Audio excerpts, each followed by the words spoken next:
proving identities. So what's the aim when we are trying to prove identities? Well, our aim is to start with the left-hand side and get to the right-hand side, put simply. It can be done from right-hand side to left-hand side the other way, but usually it's more difficult to do this. I say usually. 99% of the time it will be left-hand side to right-hand side. So how do we achieve this? How to achieve this above aim of proving identities? This we do by, first of all, comparing the left-hand side and right-hand side angle. If these angles are different, then it's likely that double angle identities would have to be used. Now notice this starting, the first thing that we consider is very similar to the how-to of solving trig. We need to ensure that the angles are the same.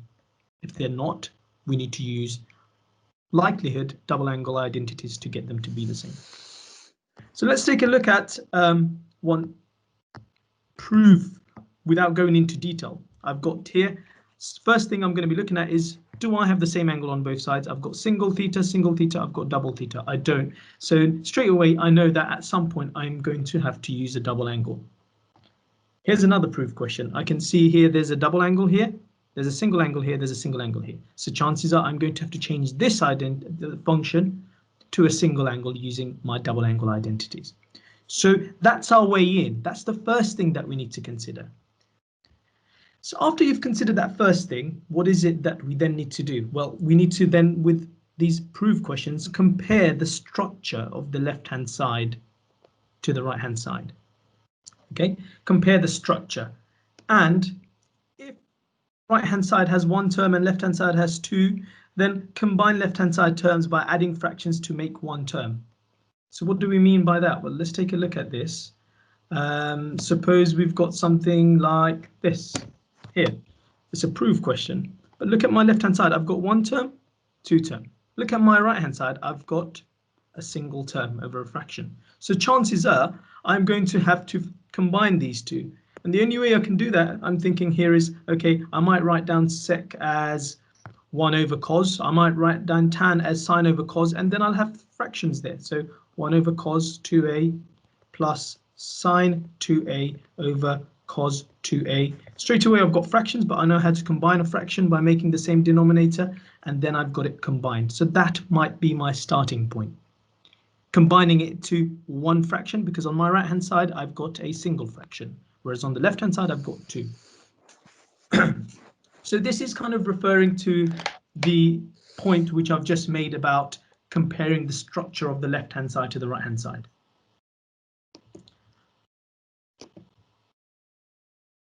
Just before I continue, I just want to check someone's not muted. I'm going to mute whoever's not muted. Can you check your microphones are muted, because I don't want any background noise, please.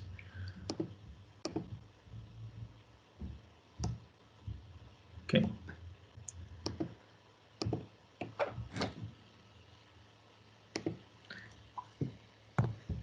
So comparing the structure we talked about. Then check left-hand side terms. Right-hand side, if the right-hand side has a fraction and the left-hand side doesn't, then introduce a fraction to left-hand side by using identity or writing over 1, because we can write any terms as over 1. And we've actually done that in this particular example. We've seen that the right-hand side has fraction, left-hand side didn't have a fraction, but I used an identity that introduced a fraction, which I then combined into a single fraction. So then my structure is looking the same. The left-hand side is looking similar to the right-hand side. And that then I'm going to work with the algebra and the tidying up and manipulating to try and get it to the same as the right-hand side. So that's what we mean by, if there is a fraction on the right-hand side, start by looking to introduce a fraction on the left-hand side. Let's go and take a look at my other points that we made here. So we addressed the fraction, and last point that I made is always compare left-hand side to right-hand side at each step to see what identity relates the left-hand side function to the right-hand side function. So we need to be always looking at every single step, and that will give us an idea as to what the next step is likely to be.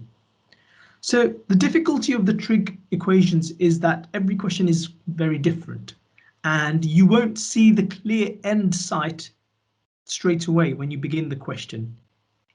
Okay, you have to get on this journey and you have to apply these strategies that we've outlined here to tackle these questions, and that should take you to the end goal, what we're trying to get to. So let's go and take a look at the application of these. So let's take a look at this. Left hand side says tan theta plus cot theta, right hand side says 2 cosec 2 theta. So I'm going to write it out first again. Tan theta plus cot theta is my left hand side, cot theta. So start by writing down, comparing the structure. Again, two terms go into a single term on the right hand side. So I'm going to write them out as sine theta over cos theta plus cos theta over sine theta. Okay, there's my left hand side. Now notice that the denominators are different, so I need to make the same denominators. So I'm going to times, get them both over sine theta cos theta. So I'm going to times the left term by sine theta over sine theta, so that becomes sine squared theta over sine theta cos theta, plus on the right hand side I'm going to times both of them by cos, so I'm going to have cos squared theta over sine theta cos theta. Now that the denominators are the same, I'm going to add the numerators, sine squared theta plus cos squared theta over sine theta over cos theta. Compare this left hand side that I've got written down to the right hand side. The right hand side has a single term. I've got it to a single term. The right hand side has a cosec, which means it's 1 over sine. So we need to get sine somehow, and there's a double angle on that. So we're going to look at how to get that double angle in a moment. So let's tidy this up a bit. Sine squared plus cos squared is 1. So we've got 1 over sine theta cos theta. Now the right hand side has got cosec 2 theta. Now we know cosec to be 1 over sine 2 theta. So I'm going to write down my sine 2 theta double angle here. Sine 2 theta is identical to 2 sine theta cos theta. And once you've written an identity, you can manipulate this identity, its form, to get another equivalent identity. Now notice this is my left hand side, which I've got here. On my left hand side I've got a sine theta cos theta. So can I get a sine theta cos theta from my identity? The answer is yes. You can see there's a sine theta cos theta there.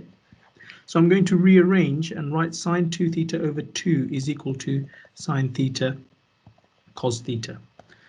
Now I'm going to go and substitute this identity here. And when I substitute this, I end up with 1 over sine 2 theta over 2, which is then the same as 2 over sine 2 theta and something over sine 2 theta. Okay, so then we know that we can rewrite this as, compared to my right hand side, I want to get cosec. So I know 1 over sine 2 theta is cosec 2 theta. So I end up with 2 cosec 2 theta. This is the right hand side as required. And this is where I write down my right hand side, because this is what I've actually achieved. So I always start off with the left hand side, do all my calculations for the left hand side until I get to something which has the right hand side, and then I write down the final statement. I've got to my right hand side as required.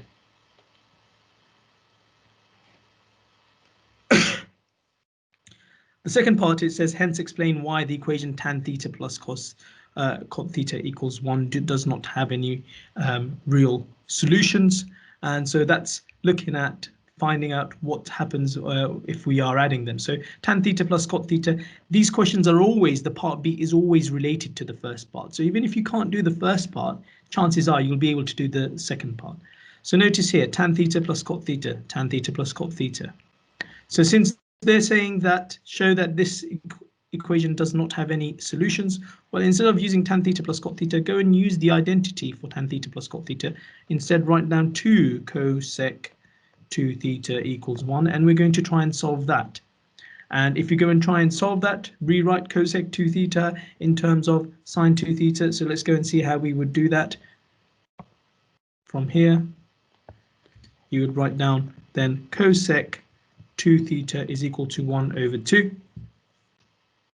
And, oh, sorry, write that down again. We'd write it as 2 over sine 2 theta equals 1. I want to get sine 2 theta involved again because I can solve using this.